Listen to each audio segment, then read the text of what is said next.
to get in here. This is going to go up on the YouTube afterwards too. I figured out it's actually really easy. Oh, cool. Yeah, I set aside like an hour to figure it out, and then I looked it up, and it's like click these three buttons, and then you go through and you just have to manually say send this video to YouTube, and it goes over. So very easy. So it'll be on YouTube probably tomorrow.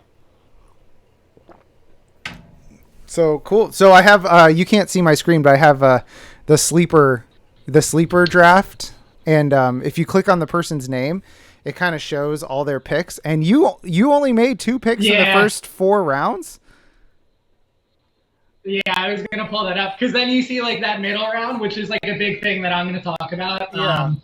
If I can get to our draft, like I have like 11 picks in like 3 rounds. Yeah, it's wild. Let's So to get see. to it, you got to click on the settings, and then it'll say draft results when you go into the league. Ah, yeah, there it is. Yeah, I I go had to through look mobile for it. all the time. I never use the web app. Yeah, I always use mobile for this, and then also for my fantasy league, just because it's easier. And the Scott Fishbowl is a nightmare to try to draft in. Oh, look, I'm not in Scott Fishbowl. I'm in the satellite, which I'm still super excited about. But Oh, yeah. I've never used my fantasy league before. Oh, All I ever hear about is how terrible the user interface is. yeah. So we'll see how that goes. That'll be its own challenge. Yeah. So here's the tip that get the. Do you have Android? No, I have an iPhone. Oh, I don't know if iPhone has it, but there's an MFL app that makes life so much easier to draft with. It's called like MFL Premium. Okay. Yeah, if iPhones have it, it's MFL Premium or MFL Platinum, one of the two. Yeah, it looks like it's MFL Platinum, and it's in the Apple App Store. It simplifies it. Ooh. It's so much easier to draft on. Like it's so much easier. Yeah. Walker has the first comment in the chat, which is MFL sucks. LOL.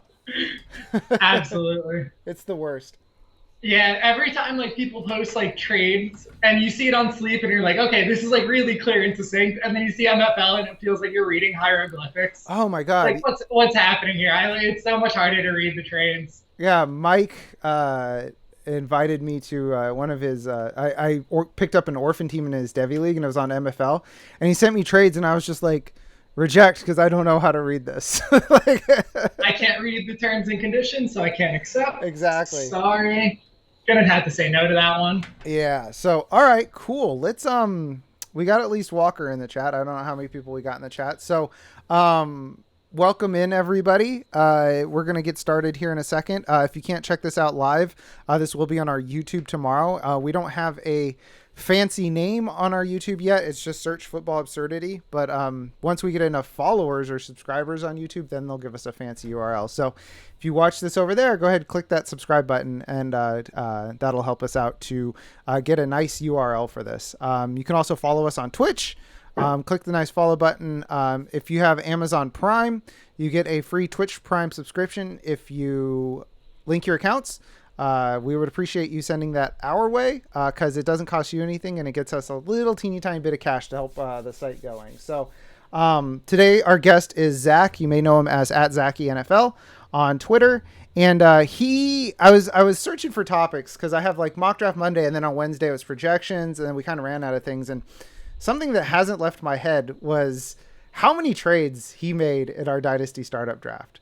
So I wanted to talk to him about that. But first, Zach, let's talk a little bit about you. Let's talk about what's your fandom? I see, is that Thor behind you above your head? Yeah. Yeah. That would be, yeah. Yes. Yeah, New Jersey, so Mets, Jets, Knicks, all the teams that are never that good, but good enough to help you just cling on to hope just a little bit. My fiance is a diehard Mets fan, more so than me. You got the Mets pillow behind us and everything. Yeah. So she's had that, like, even before she knew me. That photo has been in her life forever. So.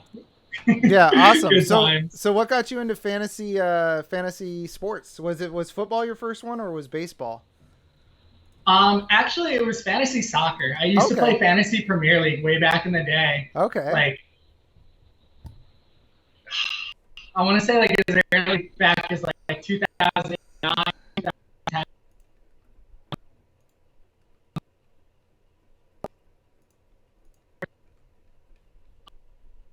Ooh, you got a little choppy there for a second, Zach. Is everybody else getting that too? Something that's always like as exciting and enjoyable because it's just like making calculated bets to some extent. It feels like a skills competition. Like you can win, and it has something for like everybody. But ultimately, it's a strategy game. It's competitive, and those are things that like always appeal to me. Whether it's like video games, board games, like Settlers of Catan, or anything in between, like actual sports. Being competitive and like having some semblance of strategy is like always been my draw. So fantasy football, and especially Dynasty football, where it's year over year, like long-term investments and strategic bets, it's always kind of called to me. And it's been one of my favorite things. Perfect. So we lost you for a little bit at the beginning there. You got a little choppy, but we ended up Surfing's return in the chat said Giants fans DDoS because they're going after your Jets. But we got the end there. So we got, you like the long-term strategy and you like the Katana stuff. We just lost you a little bit in the middle. So fantasy soccer, you're the first person. I figured everybody I ask is like, actually I started with Dynasty basketball or fantasy basketball. So yeah, so awesome. So you mentioned Dynasty. Actually, real quick first, where can the people find you if they like what you do today? I know you did some work with the Lateral, with Herms and I call him Mick Lateral. McLateral, Malcolm. Yeah, Malcolm. Herms, McLateral, Malcolm, Jesse. I do work. I contribute for the Lateral, so I write articles from time to time, or I'll post, help out with videos, and that's the main spot to find my work. But other than that, you can just find me shit posting on Discord, especially helping out in the Dynasty Discord channel over at Football Absurdity and things like that. Just trying to stay busy and stay active. Awesome. Yeah. And you're a great follow on Twitter, at Zachy NFL. So, let's go ahead. Let's get started. So before we go over to your presentation, which I have up, behind this draft board that I have going on, and you'll just have to guide me. What I'll do too for you is I will, instead of you seeing me, I'll switch over so you see my window, so that you can see what I'm working with. So you can tell me when you can switch over. So just give me 1 sec here, and I'll go ahead and share my sleeper. There we go. Okay, awesome. Okay, so you picked. You originally picked 6 in this draft, right? 1, 2, 3, 4, 6. Yeah. Okay, so you took, this is a super flex Dynasty startup, 10 teams, mercifully only 10 teams because it was a 33 round draft. But what was, before you made your first trade, I want to know what your strategy going in was. Was it to trade as much as possible? And if so, where were you planning on ending up? No, just kind of like, and I think this goes from redraft to Dynasty. Like, I think going in with one specific set strategy is not really the way to go, because then you end up leaving value on the board, or you get this tunnel vision and you miss out on like other great opportunities that were there and existed for you. So I don't go into Dynasty startups with any specific strategy. Like you'll notice in the other Football Absurdity Dynasty League, like I didn't really do that much trading back. That market was already kind of cornered by 2 other people. But in this draft, it kind of worked out that I saw, I tried to trade back from the 106. Nobody ended up reaching out, at least not before I made my pick. A couple of people reached out like right afterwards, and I was like, that stinks, but that also gives me valuable information that I knew people were looking to trade up, and I also knew that people in this specific draft were more than willing to like use their future first as collateral in trying to trade up. So I took Herbert, and then I was like, I got those messages. I was like, all right, cool. So I knew that coming around for my next pick that there would be at least 1, 2, or 3 people that would be interested in my next one. And then from there, I generally had the idea like, oh, okay, I could probably make like a couple of trade backs here or there, accrue a few additional like assets, get some extra value on my roster, and then kind of continue fleshing out the idea from there. Because I think one thing that gets stuck in people's mind is like, oh, I traded back once. I have to trade back every single time from here on out. And I don't think that's true. Like, just because you trade back 1 or even 2 times and you get this idea that, like, maybe I should be leaning towards rebuilding, it doesn't necessarily have to work out that way. You'll find that a lot of times in Dynasty startups, just like people get tunnel vision on, like, everybody wants to trade back, everybody tends to, at least to some extent, overvalue youth because they want that young, sexy team that in 2 years from now is just going to be dominating the league. And you find that these veterans that have just perennial wide receiver ones or high wide receiver twos will fall lower than they realistically should be. You'll see people reaching on rookies because they have that rookie fever. And you can build out a really balanced and still competitive roster, getting those undervalued veterans like your Terry McLaurins, your Allen Robinsons, Mike Evans, while also surrounding yourself and insulating the value of your team by picking up an extra first or an extra second here or there, even just one or two times throughout the draft. So as soon as I had Herbert, I was like, okay, I kind of have a little bit of flexibility. I have a top-end quarterback, but he's on the younger side, and I can go in a couple of different directions. And then I traded out of my second and eventually out of my third and more picks. And then I was like, okay, now it makes sense to really pick up a couple more of those younger guys. So you see I grabbed Trey Lance in the middle of the fourth round. I grabbed Brandon Ayuk and T. Higgins, Chase Claypool, Cortland Sutton back in like the 6th and the 7th. But even while doing that, I wasn't just neglecting veterans. Like you can see that it's kind of an array of different valued and different types of profiles. Even though I have Ayuk and Higgins, I also have Keenan Allen and Amari Cooper. I took DJ Moore and Terry McLaurin. I took George Kittle and Ryan Tannehill. Because you don't want to just make these bets on players that you really think they're going to break out. You really hope they're going to break out. But that's a lot of bets to make, and I don't necessarily know if I want to be doing that consistently because you're leaving a lot of risk on the table. Whereas taking someone like Amari Cooper, even though he's not necessarily sexy and we think CeeDee Lamb is coming to take his job, Amari Cooper is still going to give you wide receiver 1, wide receiver 2 numbers every year for the foreseeable future. And I think there's value to that as well, where even if I don't need him, if he doesn't fit my timeline, he's a safer asset. There's going to be someone else that mid-season – someone's going to come knocking for Amari Cooper, and then I could get a younger player, a riskier player. A running back, maybe. Yeah, maybe a running back. Yeah, you'll notice we go, 14, 16 rounds down, and I do not have a running back. Your running back room is Elijah Mitchell, Anthony McFarland, Lynn Bowden, and it gets worse from there. It gets worse right away because Lynn Bowden doesn't even have running back eligibility on Sleeper anymore. He's a wide receiver. Oh, they switched that? I'm already one running back down. Oh my gosh. Yeah, so that's perfect. And one thing that I noticed while I was listening to you talk is you did pick up a lot of future value in terms of drafts and stuff, and you still made 15 picks in the first 15 rounds before through all your trade rounds. What you did that was great was you ended up you bumped up a lot of these like 15, 14, 13, 12, 11, 10 these picks up. You package these together to go get other guys after you move down. So you were soaking up a lot of value here in this round. What is this, round 5, 6, 7, and 8? You were really soaking up a lot of value, and I was very impressed with the way that you kind of positioned yourself to just fire all these shots off at once and just all of a sudden have a very strong roster.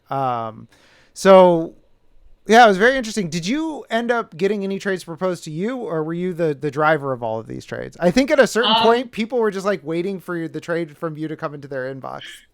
Yeah, it's definitely a bit of both. I think that you can take it really depends on what the board is kind of looking like. Especially when it like ends up like you'll see right around the 4 or 5 turn when Michael Thomas, CeeDee Lamb, and Calvin Ridley all went. Like I owned like 3 of those picks right there, and people were definitely coming for those specific players because it was right before like a relatively big tier break. Like that was the last group of players that's like a really good potential chance to finish as a wide receiver 1, like Ridley or Michael Thomas. Or just an elite young dynasty asset like CeeDee Lamb, who is seen as like a tier above Higgins and Ayuk and so on. So people were definitely really interested there. I wasn't sending out so many offers at that range. But early on, especially early on, I was sending out like offers to pretty much everybody in the league, kind of just trying to throw out as many lines because you only really need one bite. Yeah. So actually our trade with you, my trade with you where I was at like the 208 and you ended up taking AJ Brown. Yes. I sent an offer to pretty much every single person in the league at that point of, this is my pick. I'll send it to you for your 3rd and a future 1st. Or if it was like a really early third, I would do it for like a third and a future first, and I was adding on a second or something like that. But everybody in the league got a trade offer like that because I was like, well, no wide receivers has been taken yet. I know that some people have A.J. Brown as their wide receiver one. Some have Justin Jefferson, DK Metcalf, Devontae Adams even. Mm-hmm. And it could have really gone to any of those players. So I don't need to make that choice. Enough people were interested in grabbing some wide receiver another, and specifically their wide receiver one, that I was like, I know someone's going to want this. Yeah. Someone's going to fall in love with A.J. Brown or Justin Jefferson, and I'm okay not making that choice there. Yeah, it's funny because I almost didn't accept your trade because people can see I had the next pick too. I had 2-9, and I was like, do I really need 2-8?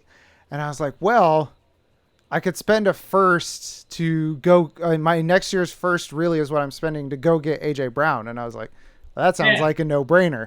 And you picked up what you wanted, and then I got to start with Lamar Jackson, AJ Brown, and Tyreek Hill, which I'm very happy starting with. So awesome. Let's go ahead. Let's get into. You made this great. You kind of set the bar pretty high for future guests. You made a whole PowerPoint presentation, and he's walking away, folks. Sorry, my AC was getting a little too loud. All right. So yes, you made this. So most people don't do this, and I very much appreciated it because I didn't have to do a lot of prep work. You did all the prep work for me. So let's go ahead. Let's start with your first trade. This was with Faison and Jay. Let's just I like what you did at the bottom here with the net result was. So you sent Russell Wilson, Josh Jacobs, and a 2022 third. You got AJ Brown, CeeDee Lamb, and DJ Moore, but then you flipped that AJ Brown pick to me like we just talked about. So this first trade, let's talk about this. What was let's go through your thought process on this one. Yeah, so the PowerPoint was obviously just the teacher and me needing to do some kind of artistic project. Oh, yeah. And doing things like that is super fun. So this was like right up my alley, and it was like a fun project to do. Yeah, so this trade right here, I knew this is like where Dynasty started, like reading the board and knowing what other teams are really looking for and what they're after can make a huge difference. Because at that point, if we looked at like the startup, all of the elite quarterbacks had gone except for Russell Wilson. So the main options for quarterback there, and everybody and their mother wants quarterbacks in a Superflex startup, was like Russell Wilson, Justin Fields, and then Trey Lance. And it wasn't really much after that. And the Christian McCaffrey owner who had Christian McCaffrey and was like, well, I really need to contend, had tried to trade up with me earlier, reached out again and was like, I really want this pick. Like, I need a quarterback here. I'm not going to go with Christian McCaffrey and then go like totally in the opposite direction, grab Justin Fields, and then just pray he starts and is good as like a rookie and has a Herbert-like season. So he's like, no, I kind of really, really want Russ Wilson here. And I was like, that's fine. That makes a lot of sense. Like, that's a really smart build for you. Here's what I would need to make that happen. Because when you're looking at trading back in startups, the other thing is it's not really competing against one another. We have goals that can be achieved simultaneously. Me trading out at that point was like, okay, I think I have a really good idea that I don't want to be contending necessarily just yet, or at the very least, I don't mind letting Russell Wilson go. I don't need to start with Herbert and Wilson. I'm okay letting someone else have that quarterback if I can get some extra value. So I was like, okay, I can move back in the second round, move back like 4 or 5 spots. I'll even move back from my 5th rounder to your 6th rounder and give you a future 3rd round pick. But I want your startup 4th round pick. And the whole reason behind that was getting, and you can like, you saw it when we looked at the picks that I had made. There's that general range of like 3rd round, 4th round, 5th round, 6th round, where there is just so much value. There are so many talented players that get pushed down lower than they probably should be because of this like quarterback craze going on in Superflex leagues. And getting those additional assets in the like really impactful player rounds would allow me to like further compound assets and get more and more trades going on from there. So I was totally okay shipping Russell Wilson away, sliding back a few spots, and knowing that I would end up with 1 or 2 other like really good running backs, wide receivers, or valuable picks that I could continue to trade onward. And I think you made actually a very good point in there, which is something that a lot of people miss out on when they're doing trades, which is it's not contentious. You can walk away with both people getting what they want. Like, for example, I'll talk about it because it was the first trade we did in this draft, I was more than happy to fire that cannon on my number one pick next year to move up to have AJ Brown. And you wanted that number one pick, and you were more than happy to not have AJ Brown. So it all worked out in the wash. But so many people are so obsessed with winning the trades instead of having what you're talking about, which is a more holistic view to the draft, not only your team but everybody else's team. And I think that's what a lot of people miss, is like, to make a trade that gets accepted, you have to start with the other person's team, in my opinion. Yeah, you got to look at their needs, and you want to try to find something that's mutually beneficial, because it's like those early startup picks are so valuable. And if I want to ask for something valuable in return, I can't just not give you something of worth. Like, I'm not going to get a future first because I'm trying to trade you my 20th round pick. I have to give you something that's worth it. And an AJ Brown Dynasty wide receiver 1, like overall, like level player, if that's what I have to give up, like, that's fine, because then it gives you, like you said, it gave you Lamar Jackson, AJ Brown, and Tyreek Hill, which is like the start of dreams. Yeah. So you walked away from that really happy, and so did I, and that's why the trade got accepted, and why we were able to continue even trading on as we went further in the draft, because we both had our different needs, and were able to come up with fair, balanced trades that worked positively for you and for myself. Yeah, and this is probably the best and highest compliment I can give somebody on their trades. I knew right away if I wanted to accept it or not. Like, I was like I was like, either it was like, no, because a lot of times what happened when you sent me these trades, it was for like guys, I was like, okay, I need to get one of these 3 players for me to feel good about my build, and then you wanted that pick, and I was like, sorry, bud, can't do that. I need one of these players to feel good. But it was like right away with your trades, and like I said, this is the best, highest compliment I can give you, is that I knew right away if I wanted them or not, because they were always fair. They weren't always like, what angle is he trying to work here? Like, what is he trying to pull? It was just a matter of, looking at my board and being like, can't really make that move, or being like, oh, you know what? I'm trying to decide between 5 guys. He's trading me. I'm going to move back 4 picks. Perfect. Accept, move on. And everybody's happy. So I think so far, first lesson is holistically draft for not only you, but the other teams in your league. Know what they want to do. So you want to go ahead. Let's move on to trade 2. Absolutely. And then as we're moving on, I would say those like holistic trade approaches don't have to just happen during Dynasty startups. Yeah. That should be like a year-round perpetual way to look at trades. Like, okay, they really are in desperate need of a running back too. I'm looking to improve my wide receiver core. We can find something to work to build around that sort of framework. Yeah. But if I'm just like, well, give me your good players and take my junk and maybe a future second pick, it's like, it just wears people down and not in the right way. Yeah, that's perfect example. Example. I'm in a Yahoo Pro League, so you know baseball. I'm in a Yahoo Pro League. I have Fernando Tatis and Vlad Jr. So they're killing it. And this one guy keeps sending me like his 5th, 6th, and 7th best players for Tatis and Vladdy, and each time I say no, and I say, dude, stop, like, please stop, because I can't send him a message other than through the trade app. And now he's trying to trade me an injured Mike Trout who just got moved to the 60-day DL for those two guys. And I'm like, buddy, you're not looking at what my team is like. It's like, why won't you just take these 3 dimes for your dollar? Exactly. Like, I'm giving you 3 dimes, and it's like, no, like, it doesn't work that way. You got to send me 4 quarters, and even then I have to think about it. Yeah, but even though the dimes are much shinier, I would rather have that dollar. So exactly. Yeah, we've talked about this one a little bit. This is our trade that you and I made. Is there anything else you wanted to add to this one? I see you kind of mentioned already. You sent every single person this trade, basically. Yeah, I sent literally everybody in the league. And I think the last thing that I would add to this trade, or to like this idea, is I really want to hammer home that, like, we're very open about admitting that we're bad at predicting quarterbacks, or we're bad at predicting breakouts.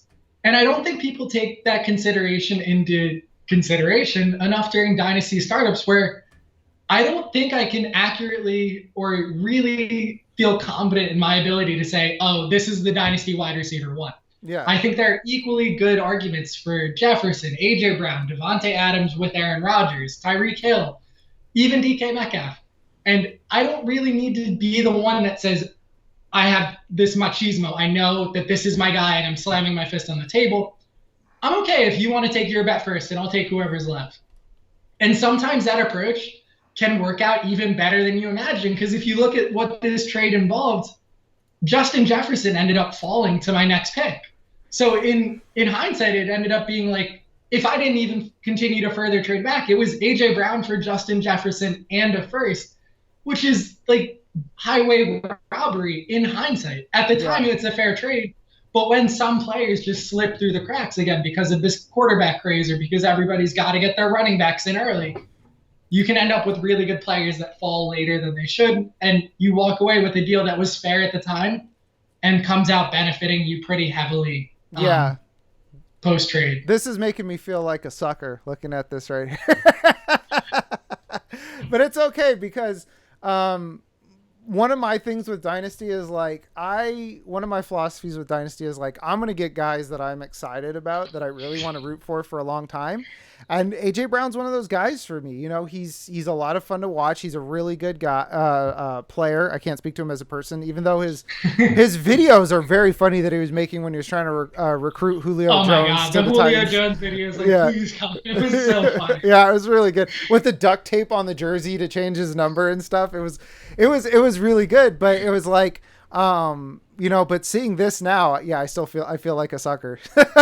Cause if I said, okay, give me Justin Jefferson in 2022 first for AJ Brown, you would, you know, put a hole through your phone rejecting that trade.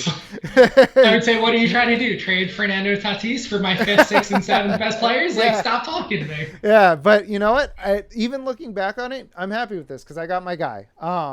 Justin Jefferson's a great player, but he's not my guy. And AJ Brown kind of is. So I'm more than happy with it. So let's move on to trade number 3, since we've talked about this one quite a bit. And trade 3, this was a big This was trade. the biggest trade. Yeah. This was the one that, like, in hindsight, I think it worked out, but I was very, very unsure at the time. It was really tough for me to take this trade. Because Jefferson and DK Metcalf were both on the board. At that point, AJ Brown, Tyreek Hill, Devontae Adams had gone. And I was like, I can start my draft with Justin Herbert, Justin Jefferson, and DK Metcalf and feel like I've got a ridiculously solid core for a long time. Mm-hmm. I ended up taking it, though, because I knew this was someone, again, this is where knowing your league mate's tendencies. This is someone who'd already reached out to me about trading for my 1st round pick and my 2nd round pick. So I was like, I think you probably want my 3rd round pick, right? And I knew that they were Jabro was willing to trade future first. He kind of indicated that those aren't a huge priority to him. He would gladly trade future first for good players today. And I think that's a fine approach, and I have no issues with that. So I used that. And I was like, well, I told him, I was like, I know that Jefferson and Metcalf are on the board. That will set you up beyond belief because you also have Patrick Mahomes. Mm-hmm. So you got to pay up if you want them. So I sent 2/3 and my startup 8th for a 4th, a 5th, a 7th, and two future firsts. So I didn't get any additional picks on top. Like, I traded 3 startup picks. I got 3 startup picks. The 2 future picks were awesome, but they're not valuable assets during the draft to kind of enable continuing to trade back. Mm-hmm. But that worked out really well anyways. And I felt confident because the 4th and 5th were right at the 4-5 turn. And in a 10-team league, that's like the middle or early 4th round picks in like a 12-team league. And that's been a range that I've been heavily targeting in Dynasty startups this year, whether they're on my own or whether they're Dynasty startups that I'm like helping coach people through. The 4th round and the 5th round and like late 3rd, there are so many players like we've talked about that have been pushed down due to this quarterback craze. And you're ending up with these absurd values at those ranges where adding those players and getting 2 future firsts on top of it was a risk that I was willing to take. And you can see I lost Justin Jefferson. I lost DK Metcalf. But I got Calvin Ridley and George Kittle and T. Higgins on top of those 2 firsts. And that, in hindsight, worked out really, really well. I was so unsure of it at the time. But I just took a bet that there would be 1 or 2 elite talent players that would fall further than I would normally expect them to. And it ended up being like Calvin Ridley and George Kittle, and then someone like T. Higgins, who I'm just so high on right now. and is continuing to fall. Like T. Higgins is a great example. He's somewhere in like the 6th round right now because of the way that Jamar Chase has impacted his price. And if I can trade back from wherever I'm at to end up with this 5th round, 6th round pick and a first or two and grab T. Higgins, like that's a bet I'm happy to make because those future firsts will help insulate that value if he doesn't end up fulfilling on expectations the way I think he might. Yeah. And looking at this trade holistically with what you got, so Jefferson and Ridley kind of a push. But decaf, DK Metcalf,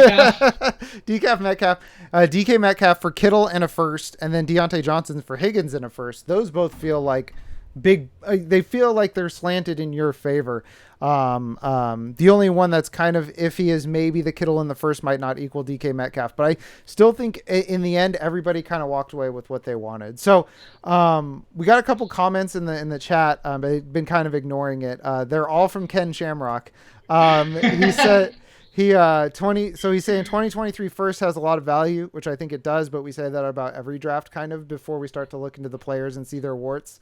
4th and 5th round are the money rounds in Dynasty startups, which I tend to agree with. I don't do a lot of them, but that's where you've mentioned it. This QB mania, I like the 4th and 5th because that's when you start to soak up the value of people who reached on players. And then he wants you to talk about the other, he said, ask Zachy about the other league's draft. I don't know what that means. That's the other football absurdity Dynasty startup where I mentioned earlier, like I didn't really go all in on trying to trade back as much because Ken himself had already kind of cornered that market. Okay. Like before we'd even drafted, Ken had picked up like 3 extra firsts and had traded back from his first to a second and then his second to a third. And I was like, all right, if anyone's acquiring more future firsts, it's kind of Ken. That's not the direction I'm going to go. And so he definitely like had that there. And there's a point where like trying to have so many people or everybody trading back, the market gets saturated and you start getting like deals that you aren't necessarily super comfortable with.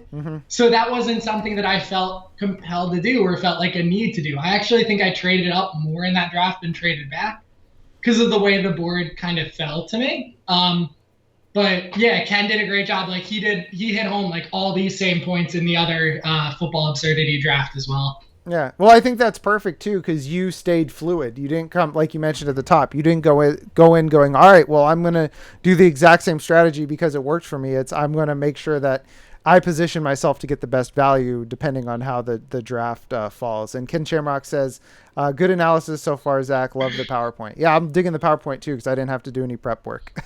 I just all about the arts and crafts. Yeah, there you go. All right, so trade number 4. This is not nearly as much as of a blockbuster. And for people following, we are 1/3 of the way through the draft or through the trades. There are 12 trades in this draft that all Zach made. So let's talk about this one really quick. Yeah, so right here, there are 2 things that I see as really important. One that I've already kind of touched on, which is being able to read the board. And I even mentioned specifically here, like this was the tier break at wide receiver with Lamb, Ridley, and Thomas, where I knew multiple people were reaching out to me. I wasn't really sending out a ton of offers. People were messaging me like, hey, can I had like 2 or 3 picks in this range. I had the 408, the 410, and the 501. So I was getting messages and offers for all of those picks. And here I was like, okay, I know that you're going to take like one of those 3 wide receivers, I told Brian. And then I said, I'm going to need to move up because he wasn't really comfortable taking a future first at that point. And I said, that's fine. Like, if you don't want to trade away a future first, like that's not where you're at. By all means, like, I don't think that should just kill the deal. I don't think that rigidity is really helpful long-term when you're trying to be flexible and be like water during these drafts and adapt to things. So instead I was like, okay, I'll take your next 2 picks at the turn, the 510 and the 601, and then just let me move up. I'll give you like a consolation pick later on, like the 1005, which still had value, could still get good players, but I didn't think that they were in the same tier or in the same range as the 510, 601 level where you're still getting high-end startup players that can go for more than a future first on their own in standalone value. So I knew that I didn't know he wanted Lamb specifically, though I thought it made sense with his build. And I was like, that's fine. I ended up giving up Lamb and Dallas Goedert But running backs fell towards the 5-6 turn, and I had Joe Mixon and Miles Sanders there in my lap, which of course I ended up trading off of because Yeah. I don't take running backs. Because you'd rather have Um, Elijah Mitchell. Elijah Mitchell is going to be the running back one in San Francisco over Trey Sermon. Just watch. No. I mean, But knowing Kyle Shanahan, he might be by week he 6. has the athletic profile to make it an enticing enough bet at like whatever his minimal Yeah. cost was. I was like, why not? Yeah, no, I loved Um, Elijah Mitchell coming out of the draft. My only quibble on him was that I couldn't unsee it as soon as I saw that he falls like RG3. Like when he gets hit, he just starts going flailing like yeah. a rag doll. But other than that, no, I'm very happy the Niners ended up with Elijah Mitchell. So maybe you have the running back one there. Who knows? Who knows? And I think you ended up with Trey Sermon too. I believe I did. Yeah. I actually think I traded you the pick for Trey Sermon. Probably. So maybe I should have kept Sermon and then had Elijah Mitchell and Trey Sermon together and just guaranteed that's 49ers. I have Lance, Kittle, and Ayuk. I could have just gone to all 49ers with this draft. I have the triple stack, which is probably admittedly not a good thing right now. So I'm okay with moving off of one of Ayuk or Kittle, even though I did just take them in the startup. But before we go too off topic from this trade, Yes. I was okay moving back like a little bit more than a round. I knew that there was a big tier break from CeeDee Lamb, Ridley, and Thomas, and I wouldn't get the same caliber of player on the way back. I was just hoping that there would be someone relatively decent that fell to me, and I ended up being really happy that Mixon and Sanders both fell. That couldn't have ended up working out better, given how many people are like, yeah, I'll go all in. I really need my running backs to round out my championship core. And I think that's totally fine. But when I haven't taken a running back yet and I'm looking at taking all these future picks, had already just selected Trey Lance, I'm like, I'm building for 2022, 2023. You can have Mixon and Miles Sanders. That's fine. Mm-hmm. So I said Lamb and I was like, let's keep going. Like, continue pushing back. My one regret here, if we're talking about things that could have been better, is whenever I'm trading back, this is probably like my least favorite type of trade back, I guess, if you think of like the different forms that a trade can take. Yeah. Usually I really want to get either future picks, like future firsts or future seconds, even for smaller ones that are safe and they're not going to lose value. Or I want to gain additional picks in impactful rounds during the startup. So if I could have sent like my 4th, 9th, and 10th for like a 5th, 6th, and 7th, I think that would have been really, really helpful. Or even just like my 4th and my 8th for a 5, 6, and 7. Anything that would get me one more pick in that 5, 6, 7, 8 range before there's like a big tier that starts to approach, or a tier break that starts to approach. I think that's something that I'm really always trying to look to do. And you could see that again in the startup when you look at that board. Like I took as many wide receivers in that round 5 to 7 range as I could, because after that it starts to fall off in a cliff and these profiles aren't as safe. The production isn't quite there, and it's a little bit riskier. Ken Shamrock just put, can you pull up the draft board for this one to see who is still on the board? Yeah, I said one sec. Yeah, so oops, I had to click into that. So still on the board. So what were we looking at? 5, 10, and 6-1. So yeah, so right after that you had like Mike Evans. There was a quarterback run with Tua, Matt Stafford, Tannehill, Baker, and then Terry McLaurin and DJ Moore. So those were the last 2 real like confident running backs. I know people aren't exactly in love with David Montgomery. Javonte Williams might be in a timeshare in Denver behind Melvin Gordon, though I'm not necessarily a believer in that. But those were the last 2 like lead running backs in their teams that people have some semblance of optimism about. Mm-hmm. So Sanders and Mixon seems like the main picks there. And you'll end up seeing that I ended up trading those 2 picks because Sanders and Mixon were the ones that ended up going to someone who wanted the running backs. Yeah, if I was in a position, and one thing that I like that you do here, I'm going to switch back to the PowerPoint really quick, is I like that let's stay on slide 4. Okay. I like what you do down here where you say, these are the players that the picks ended up being, and these are the players the picks ended up being that I sent off. Because a lot of people, what they do, which is kind of makes it a little difficult, is they think too abstractly about the picks. they're like, oh, I don't who's going to be there in round 10? Who knows? Like what it's going to be. Yeah. And then what you really have to do is like look at the board, be like, okay, these are the guys likely to be there in round 10, you know.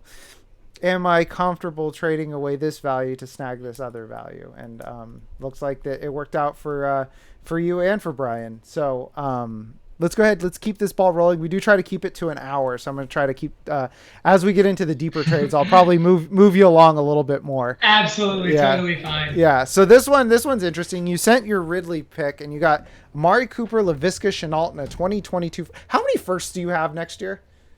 I have 6 of the 10 future firsts next year, and then I have 3 of the 10 in 2023. Ridiculous. So I have my own 2, and then I acquired 7 future firsts during the startup drafts. Yeah. The startup draft is just going to be you waiting on the clock for you to finish your own pick. Yeah. Yeah, Don't tread on me. Said good God to that pick call. Yeah. Yeah, so like I was saying, like this is exactly where that same tier break over and over again. Lamb went, Thomas went, Ridley was the last one, and I knew it, and everybody else knew it. Waleed knew it, Wismail. And he was like, I need one more elite wide receiver to round out my team. At that point, he had Justin Fields, Joe Burrow, Aaron Jones, Clyde Edwards-Helaire, and he's like, give me a good wide receiver 1 so I can really feel like I'm contending and be able to push it all in. And I said, that's fine. Like I can even move back further because as you get further and further into the draft, these trades are going to get less and less blockbustery, less and less significant. So I was like, the drop off from a 4, if I go back even 3 rounds, like that's not the end of the world. I'll go back 3 rounds and 5 rounds and grab a future first. Because again, I figured players would fall in that 6, 7, 8 range. The 908 I wasn't super confident about. I was really happy that Laviska Shenault ended up still being there, which was great because it just makes the trade seem better in hindsight. It was a little bit iffy, but the prospect of getting Amari Cooper, who's not going to give you Ridley level production, but could give you that on some weeks or enough weeks to still win you games and win you matchups, and having a future first on top was the icing on the cake. And then anything else, when he offered, okay, can I throw in like my 9 to get it done? I was like, yeah, send it. Like, that's all I need. Like, I'm not looking to like rob you. I don't need to fleece you. I'll move back 3 and 5 rounds, but I want a future first to be able to do it. And you're getting a top 5 wide receiver for redraft and probably even arguably like top 7 for Dynasty. Like Calvin Ridley, the sky is the limit for him. He's a monster. And we all know just how good we know exactly how good he is. He's going to be amazing this year. Yeah. So that's someone that pushes Waleed firmly into contention territory. So again, it's like a win-win trade. Yeah, it's one where Waleed's saying, all right, this is what I want to win this year, and you're like, I'm fine giving you that, but you got to sweeten the pot a little bit. Toss me a first. So I think what your goal has to be for this year is you have to own the entire first round of the draft. I want to see one person have all 10 picks of the first round. That has to I'll try.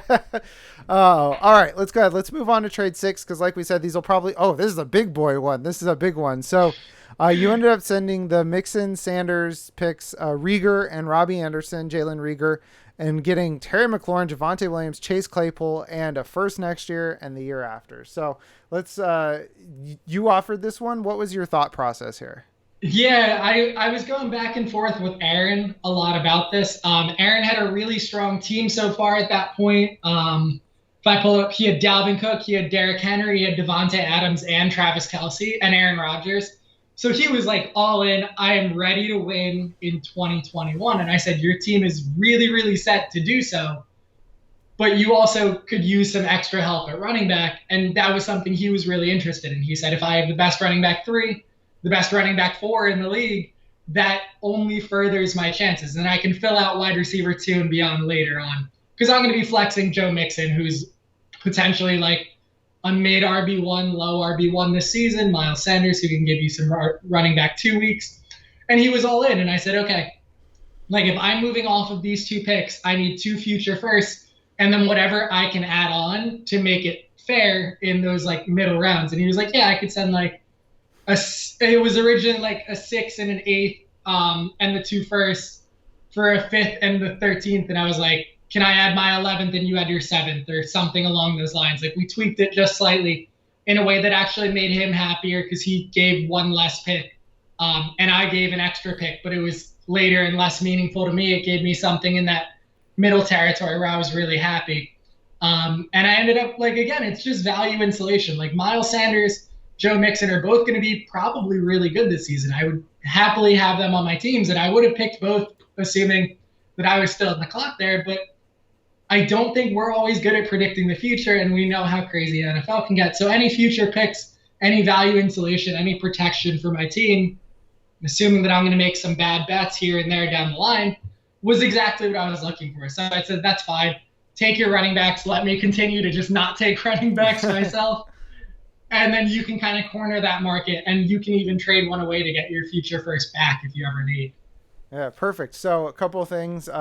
This is true. This is something that I noticed. Don't shred on me in the chat. Said one of the underreported techniques Zach utilizes is absolutely buttering up his potential trade partners.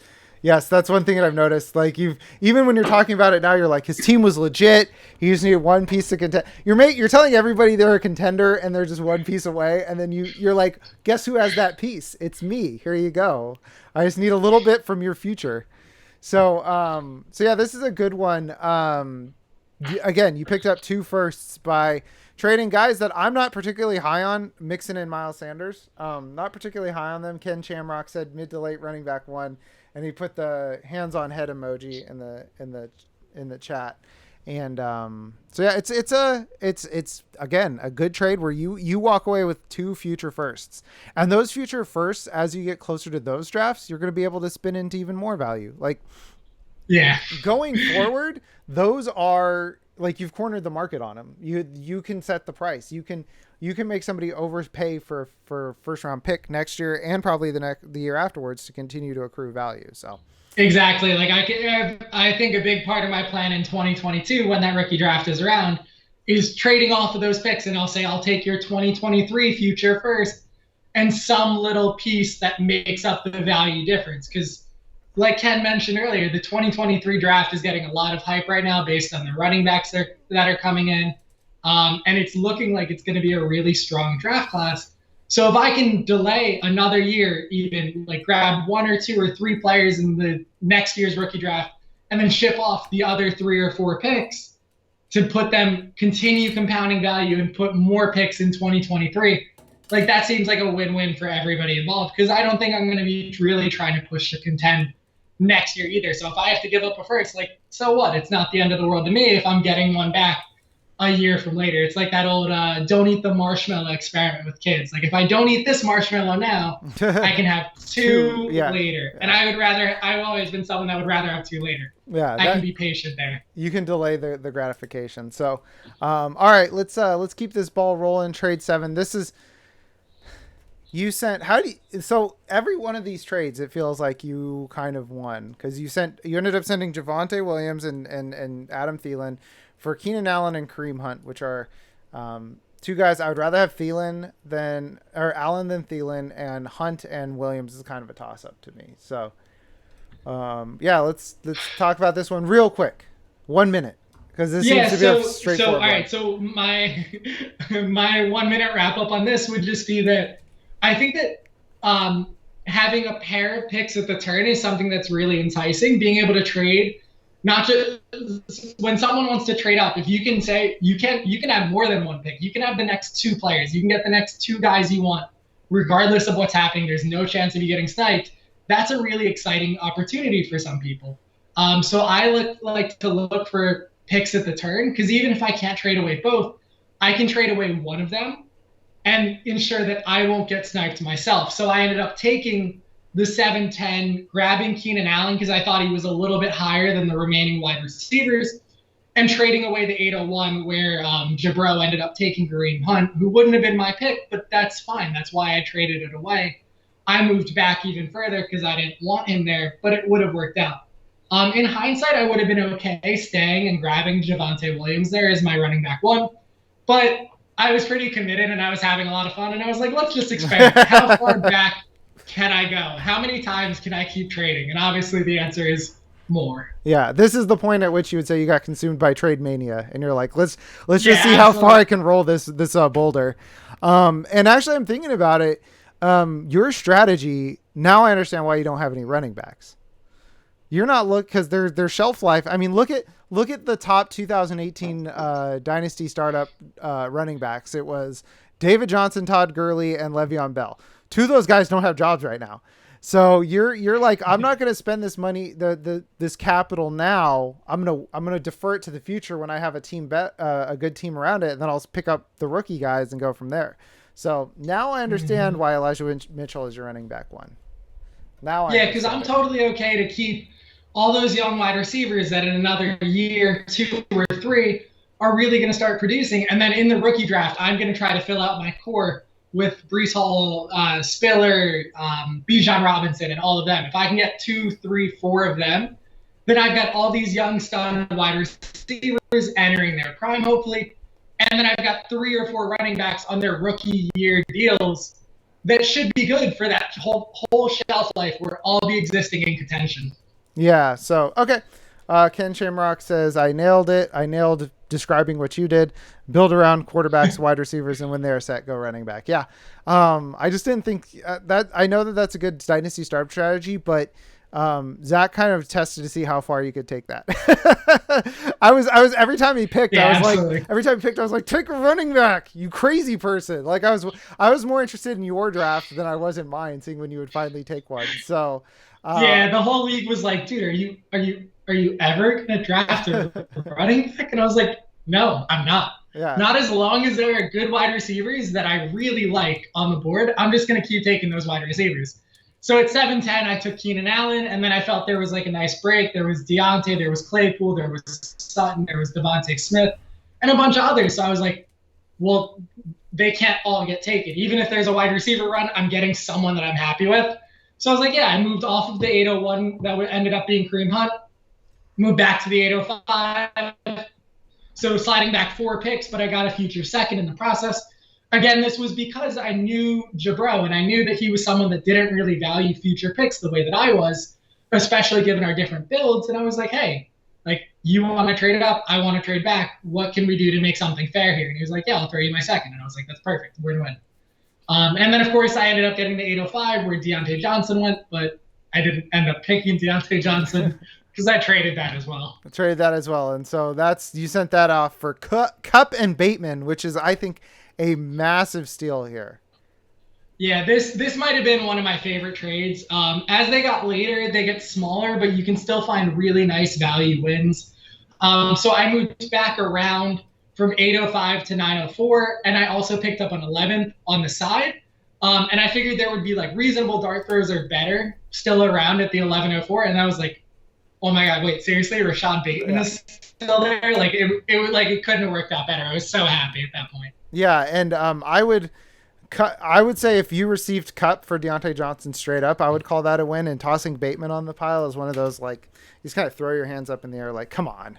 Yeah, this isn't fair. This like isn't fair. Yeah, this is, yeah. But I'm sure. Especially me being someone who's not quite as high as the consensus is on Deontay Johnson, but also being higher than consensus on Cooper Kupp. I was like, okay, that like, pretty much couldn't have gone better. Yeah. If only I had picked Kupp myself. Yeah, and I'm sure Aaron is happy with it too, because he's probably more closer to consensus on Deontay Johnson. I'm with you. I'm lower than consensus on Deontay and higher. I mean, Cooper Kupp's like my wide receiver 9 this year. So yeah, I'm higher than consensus. He's going to be pushing wide receiver 1 territory. Yeah. I'm really excited. The Rams offense as a whole, I think, is going to be a very exciting prospect. Yeah. When I watch, because I have Niners season tickets, it's going to be really hard to like, not be excited to watch the Rams offense. I have to be mad about when the Rams score, even though I'm sure they're gonna have a really exciting offense. So all right, let's go ahead. Let's move on to trade 10. So you've only got 3 trades left. We're actually timing this out pretty well for about the hour. So this one looks like a lot of explanation here. So let's get into this one, which was you sent the picks that ended up being Cooper Kupp, Jameis Winston, Denzel Mims for Sutton and Deshaun Watson. Yeah, so this was an interesting trade. It was kind of trading up more than it was trading back. Because again, I think I've mentioned this a couple of times, there are specific rounds, and at a certain point, like that's where the impactful players start to disappear. So for me, like at the end, towards that 8th, 9th round turn, late, like end of the 9th, I figured there was like about to be a chasm of like a drop off. And I was really, really into, well, I don't care about my 12th and 14th rounder right now. I want to get extra picks in the 8th and 9th round territory. So to me, it ended up like this felt like a no brainer. This was one of my favorite trades. It felt like giving my 12th and my 14th to get the 8th round pick and also moving up 2 spots from the 904 to the 902. So from that lens, it just seemed like an absolute like incredible deal for me, and I couldn't believe it was offered. And I was like, yes, please, like smash accept. And the players specifically, like Courtland Sutton, is a wide receiver that I think has a lot of potential, and then a lot of people are really high on him for good reason. And Deshaun Watson, like, was not a pick that I was happy to make, but just from a game theory perspective, I guess, like I had gotten so much extra value at that point that if he never plays again, I really don't care and I don't mind at all. And that was a risk that I was like, it's not going to sink my team. I'm not taking him in the 3rd round of a startup. Yeah. He's fallen to the 9th round. Like this is pick like nearing pick 100 at this point or nearing pick 90 or whatever. So I was like, yeah, at this point, like I can take a shot on Watson. If he doesn't play for 2 years, that fits my timeline anyways. And if he comes back at some point and he's good, it ends up in the long run, it's worth it. Yeah, no, I mean, this is your calculated risk. And this is one where Watson fell and fell and fell. And, yeah, it ended up, working out for you in this one. And, I'm going to ask you a real quick player evaluation. How do you feel about Denzel Mims? I'm getting lower on Mims. I was pretty high on him pre-draft. And then the Jets took Elijah Moore, and then we're hearing like he's losing snaps to Keelan Cole. He's taking second-team reps at OTAs. I think there's still potential there for Mims, but I'm more of someone that says if a player kind of shows you that they're not quite there, if they can't show you year one that they're able to do something meaningful and something impactful, I'm okay moving off of them. And if they end up hitting, like if Mims ends up hitting, good for him. Like as a Jets fan, like please let him end up hitting. That would be amazing. But that's not a bet that I'm really looking to make. I would rather take shots on someone that have already shown either more promise than Mims or are coming in with a clean slate and a solid college production profile. So for that reason, I'm kind of out on Mims right now, but I see the allure and the appeal for those that still believe in him. Okay, perfect. Yeah, so let's move on to your second to last trade. And if people want to have any questions for Zach, start putting them in the chat and we'll ask after we're done. So this one, Trey Sermon, Gus Edwards for Laviska Shenault and Damian Harris. Yeah, so this was you. Yeah, here I was like, I can move back like 5-6 spots. Just let me move up like a round or two. And I knew that I needed to move up like at least 2 or so rounds at that point. Just because again, like by the 15th round, I wasn't really going to care much about the players. They're not really going to start to make an impact. But being able to get a 12th rounder like Damian Harris, who's more and more reports are coming out that he's got like that lead back role in New England's offense opening up, like that's a player that can return more than you paid for him, especially midseason when injuries happen and teams like, I got to fix my RB2 spot. Like, what can I trade you for Damian Harris or things like that? And he's just enticing to people who want to fill that out during the draft as well. And then there was like Laviska Shenault involved too. So I was really happy that you took Trey Sermon. He was a great pick there. Matt is an Elijah Mitchell owner, but it was like it was our trade where it's a win-win for both sides. You got a really solid running back who could potentially like have insane dividends if he ends up taking that lead back job over Raheem Mostert. And Gus Edwards is always undervalued, and he's clinically undervalued. It's what he provides in that Baltimore offense is someone who's not really losing as many touches to J.K. Dobbins as we think he is. He's more taking in the other touches that are from players not so much there anymore. And I think Gus Edwards was like a super solid pick to round out your squad as well. Yeah, sorry about that. My dog had been asleep the whole time, but people are used to her barking. She loves to bark, so sorry about that.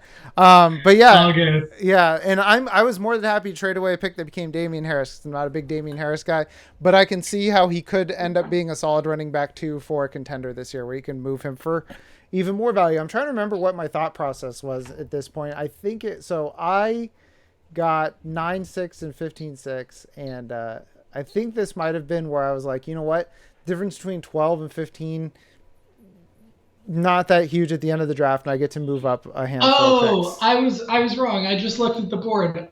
You took Trey Sermon at the 9-7. You traded up at the 9-6 for Noah Fant, actually. So Ah, that pick was for Noah Fant, who was your first tight end, that's and he was that's the what it last was. of the tight ends that was really like appealing because Hawkinson and Andrews and all of them had gone like a couple of rounds before. Fant actually fell like 2 or 3 rounds. Now I So you remember ended it. up Yeah. taking Noah Fant there, and that's why it was great. Yeah. That's right. That's now I'm remembering the trade because I was like I was panicking because I was like, oh my god, I need a tight end, and then I was like I was doing the same thing where I was like, well, uh, I can see if Fant will fall to me in two picks. Oh wait, nope. Zach gave me a trade. I could just go get Fant right now, and so it became sort of a desperation. So we have a Yeah. very important question in the chat, which is Evan wants to know what you're drinking. What am I drinking? I'm drinking a Losa hard kombucha. Oh, there If you we're go. keeping this other than PG, it's like a what is it? 6.5% like spiked kombucha. It's really good. Yeah.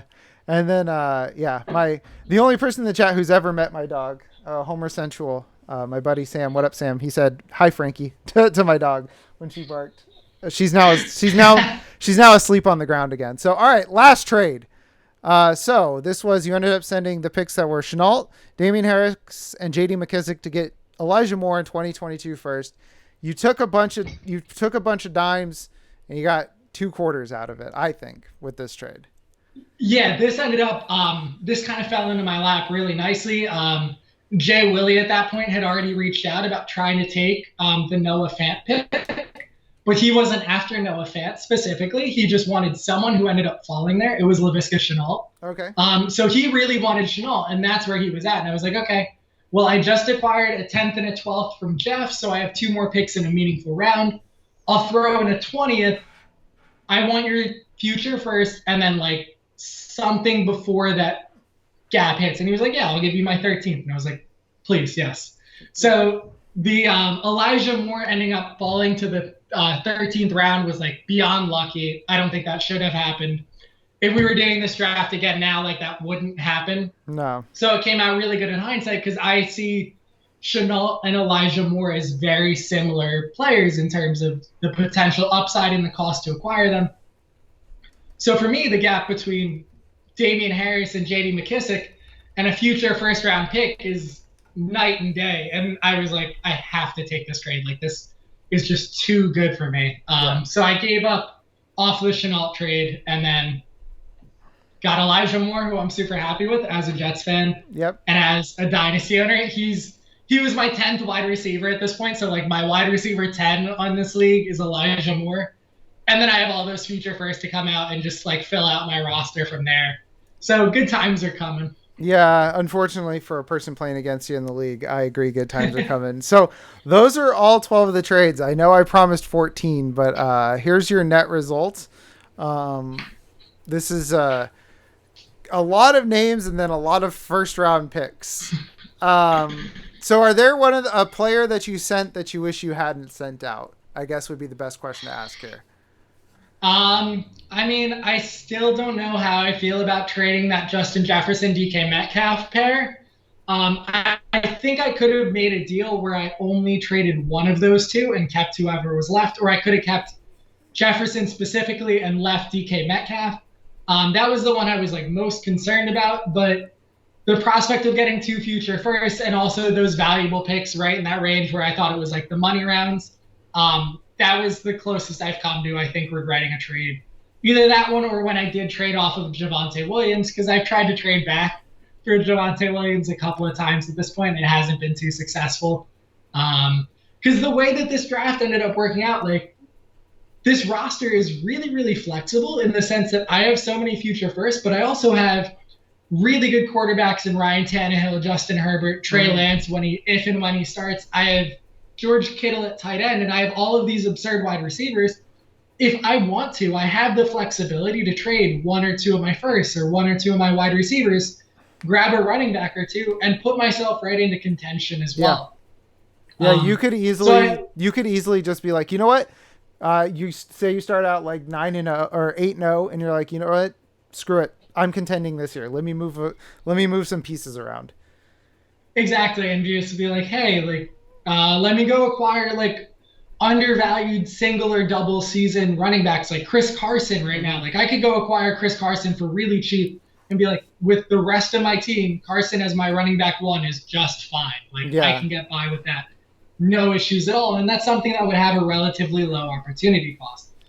Just because you trade back in drafts, I don't think necessarily commits you to being a rebuilding team. No. I think you can take a lot of advantage of just that safety goal in mind and then being able to pivot into undervalued veterans. Like if you can go from CeeDee Lamb into Michael Thomas in a first, you can have your cake and eat it too. You can get a really good player like Michael Thomas, who was never below wide receiver 7 when he was healthy. And you also get a future first. So you got like 2 more years of prime Michael Thomas and a future first that's going to start adding value a year from now. And it's like, if I have to make that bet, that's fine. Like I can still be a contender and I can still own 25, 50, 60% of the rookie draft. Like that's a win-win in both books. And that flexibility is really powerful. Yeah. So yeah, perfect. It looks like we have one question for you, and then we'll get you out of here. Don't tread on me wants to know if you're more likely to watch NCAA football now because you have so many picks in this rookie draft. Yeah, I would say so. I mean, I do like college football, but I tended to watch mainly the bigger games. Here, I think I'll start like maybe I'll do my own scouting. I'm not a film guy, but the players that are looking like future first round picks, some of the running backs coming in, or like the like 4, 5, 6 quarterbacks that none of them have really separated or distanced themselves going into the 2022 draft class. Like watching them a little bit more and being able to have somewhat of a gut feel on who I like the most, or like you said earlier, like the guys that I am most excited about, the guys that I want to root for, which is a really important thing as well. Like if I'm stuck between two players, I'm going with the more exciting one 10 times out of 10. Oh yeah. And I think that would be like a really like that's a nice way to sort of get my feet wet into that. And of course, if I continue being a degenerate, I'm sure I'll be in Debbie leagues or campus to Kent leagues by this time next year as well. And then I'll be like fully in the deep end, just obsessed with college football the way I am with NFL. Yeah, yeah. Campus to Canton is kind of where I draw the line. I'm like, you know what? That's too much for me. So awesome. Well, thank you for joining us. Why don't you go ahead, tell the people where they can find you, follow you, and then we'll let you get on with your day. Hey, yeah, it's been an absolute pleasure, Oh Jeff. yeah. This has been a blast. I really appreciate and love what you guys do over at Football Absurdity. Yeah, my name is Zach. You can find me at Zachy NFL on Twitter, and you can find my writing up over The Lateral. You can find them at The Lateral FF on Twitter. And I think that would be the best spot to find my work. Or if you want to ever join the Football Absurdity Discord, you can come chat with me then, and I can talk to you or answer any of your Dynasty questions and things like that. Yes, tiny.cc. I appreciate you getting a plug-in for our stuff at the end. Absolutely. Tiny.cc/FB Absurdity is where you can find the Discord, and it's a lot of fun, a lot of discussion. A little slow right now, it's slow news time, but sometimes it's hard to keep up. So, Zach, thanks again for joining us, and thanks to everybody in the chat. And everybody have a good week, and we'll be back. I won't have a mock draft Monday next week because it is the 5th of July. I will be in my car driving back from my in-laws' house, but I will be back next Wednesday, and Evan will be doing some mock drafts in the meantime, so keep an eye on the Twitch. So for Zach, this is Jeff. Thanks for watching, and everybody have a great day.